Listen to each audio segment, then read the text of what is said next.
여러분 안녕하십니까, 하재누리입니다. 자, 우리가 많이 그 주변 생활에서 필요로 하는 게 여러 가지가 있습니다. 그 중에 자동차를 빼놓을 수가 없겠죠. 오늘 장보는 남자 시간엔 바로 이 자동차, 이 차에 대해서 좀 알아보려고 하는데요. 그 차도 뭐 지역별로 좀 다를 수 있습니다. 우리나라에서 치열하게 시장이 싸움이 이루어지고 있는 시장이 있죠. 바로 이제 외국 수입차와 국내 차들, 이렇게 해서 싸움이 이루어지고 있기 때문에 치열하게 이루어지고 있는 이 국내 시장, 얼마나 치열한 건가? 과연 이런 것들이 자동차 관련 종목의 흐름에는 어떤 영향을 미치고 있는가? 이 부분을 함께 장 보면서 체크를 좀 해보도록 하겠습니다. 자, 타이틀을 보시게 되면 치열해지는 국내 자동차 시장이다 해서 타이틀을 달아놨고요. 화면 보시는 게 자동차 메이커들이죠.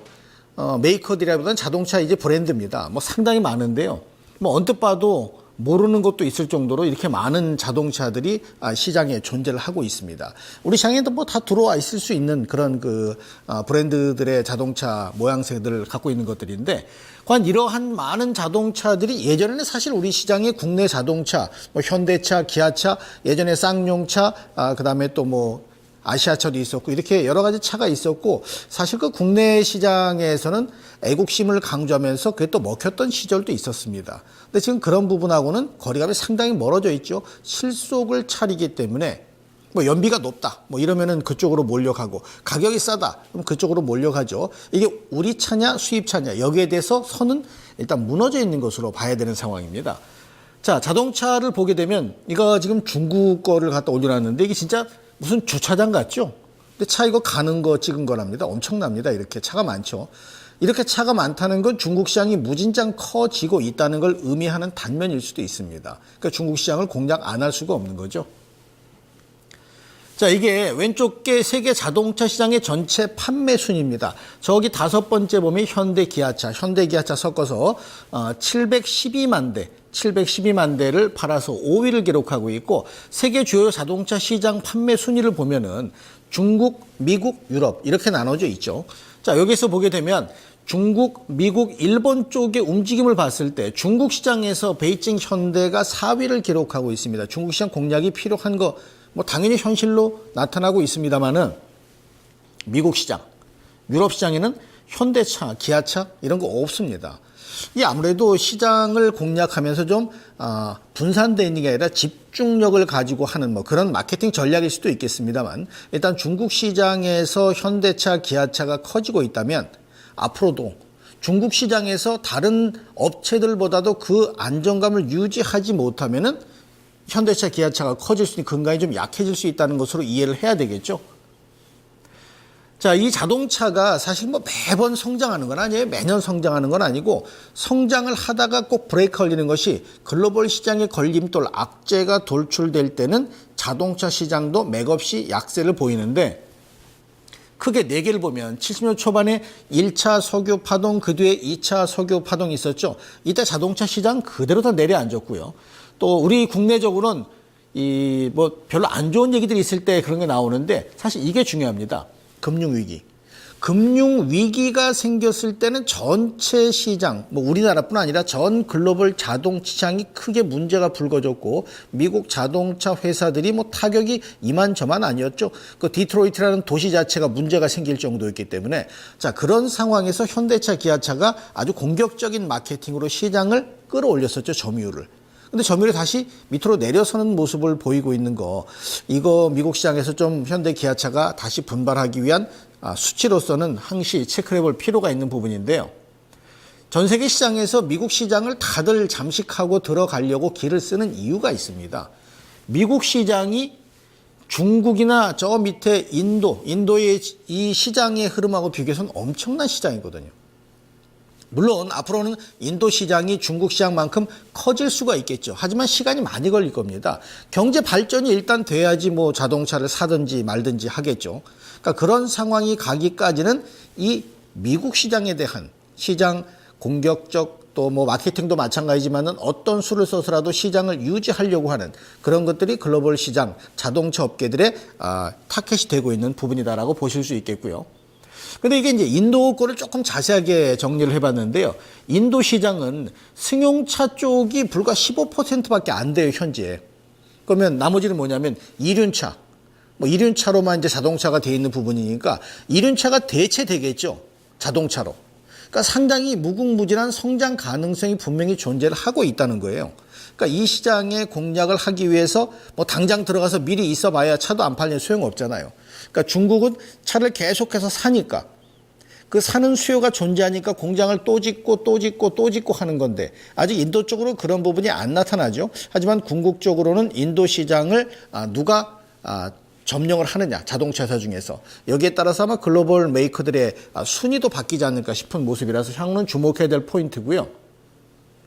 우리나라 시장에 보면은 뭐 전국적으로 다 마찬가지입니다만은 수입차 브랜드의 등록 현황을 좀 뽑아봤는데요.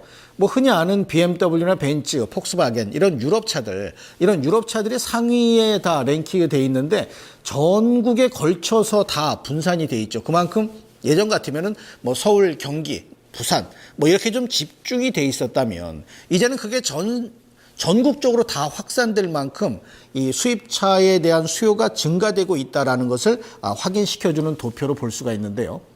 최근 우리나라 5년간 수입차 국내 시장 점유율을 보게 되면은 저기 그 선으로 거 있는 그 부분이 점유율이에요. 점유율인데 재작년에 12% 시장 점유율을 차지했습니다. 근데 그게 중요한 게 아니고 2010년에 거의 2배. 2010년에 2배입니다.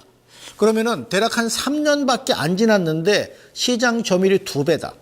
그럼 그만큼 현대 기아차의 시장 점유율이 줄어들었겠죠. 물론 수요가 증가되면 뭐 시장 점유율이 줄어도 팔아먹는 숫자가 늘어난다면 기업들 입장에서는 나눠 먹으면서도 수익이 커질 수가 있습니다만 아직 우리 인구가 그만큼 자생적으로 시장을 키울 만큼 내수 수요가 크냐 하면 또 그런 부분은 아니란 말이에요. 그럼 이렇게 됐을 때 현대차, 기아차에 대한 부분이 외국 수입차의 마켓에 의해서 시장 점유율이 줄어들 때 어떤 대응책을 가져갈 거냐. 이게 현대차, 기아차 주가 상승의 중요한 모멘텀이 되겠죠. 뭐 이거 차이는 사실 큰 의미가 없습니다만 국내 수입차 가격하고 미국에 파는 가격하고 차이가 엄청나요. 차이만 그 놓고 보더라도 이거 차를 갖다 수입차를 미국에서 사서 들어오는 게 쌀 정도로 싸죠. 그러니까 우리가 그만큼 비싸게 자동차를 삼에도 불구하고 시장이 계속 늘어난다라는 것을 보여드리는 거고요. 사실 이거 뭐 가격권 설정 자체에 대한 의미는 크게 없습니다만은 요건 좀 중요하겠죠. 우리 국내 차 같은 경우는 그러니까 차를 수리할 때 공임을 보게 되면 이 외국 차, 예를 들어서 뭐 벤츠는 3배, BMW 2.6배, 대부분 2배 이상 넘잖아요. 그러니까 이런 것들을 감안하고 자꾸 공략하고 하는 걸 이제 뭐 현대차나 기아차가 마케팅으로 활용을 합니다만은 암만 그래도 실질적으로 뭐 연비가 엄청 높다든지 이렇게 되면은 상대적으로 떨어질 수밖에 없는 거죠. 자, 그다음 보면은 이 국내 자동차 시장의 국내 그 차입니다. 국내 차. 뭐 르노, 삼성, 현대차, 기아차 이렇게 국내에서 만들어진 그런 자동차들인데 사실 국내 차에 대한 부분을 보게 되면 큰 차이가 없어요. 배기량도 그렇고 뭐 무게도 그렇고 비슷합니다. 어떤 그 차별화된 부분이 없기 때문에 이것과 비슷한 규모의 또 비슷한 가격의 수입차가 들어오면 그걸로 확 몰리게 되는 뭐 이런 상황으로 지금 우리 국내 시장이 빠르게 치열한 모습을 보이고 있는데 아까 보여드린 부분이고요. 자, 현대 기아차가 성공하려면은 중국 시장이 필요하다고 그랬죠. 자, 중국 시장에서 현대 기아차는 분명히 상승을 보이고 있습니다. 뭐 하문 같은 데 가게 되면은 이 택시는 몽땅 다 현대 기아차고 그죠? 왜 이렇게 어떤 특정 지역을 공략해서 하는 거 이런 마케팅을 앞으로 계속해서 유지시켜야만 현대 기아차의 시장 점유율이 유지될 수밖에 없다. 이러한 부분을 좀 보여드리는 건데요. 현대차가 최근 약세죠. 그죠? 현대차가 약세가 되는 게 글로벌 자동차 회사가 몽땅 하락해서 약세는 아닙니다. 자, 지금 이제 현대 기아차 같은 수출업체들에 대해서는 원달러 환율을 주목하셔야 돼요. 유로화가 약세를 보이고 돈을 풀어버리니까 유로화가 평가 절하가 되는 거죠. 달러 대비해서. 상대적인 경쟁력을 확보할 수가 있습니다. 관련된 제품이나 관련된 기업들이. 뭐 상대적으로 많이 팔 수밖에 없는 상황으로 진행되니까 현대 기아차 쪽으로 글로벌 시장에서 어떤 외국계 매수 주체가 뭐를 살 때, 자동차를 살 때 현대 기아차 사고 또 뭐 도요타 사고 뭐 이렇게 모든 나라의 자동차를 다 사는 건 아니랄까는 말이죠. 그중에서 확실히 튀는 쪽을 살 거 아니에요. 수익이 나는 쪽. 이쪽으로 매력이 떨어지니까 사실 기아차도 계속 약세 국면이잖아요. 근데 예를 들어서 뿌조 자동차 같은 경우는 올 들어서 계속해서 주가가 오릅니다. 그럼 뿌조차는 많이 팔리고 현대차는 많이 안 팔리고가 아니고 가격 경쟁력이 이쪽에 있기 때문에 이쪽이 매력적일 거다 해서 사는 거죠. 그죠? 자, 그렇다면은 현대기아차 최근 바닥입니다. 우리 원화 가치에 대한 방향성이 바뀔 때 그쪽 주목할 필요가 있다는 점, 이거를 꼭 기억하시면서 오늘 말씀드린 내용을 체크를 해 주시면 될 것 같습니다. 자, 장보는 남자는 오늘 여기서 마무리하도록 하겠습니다. 감사합니다.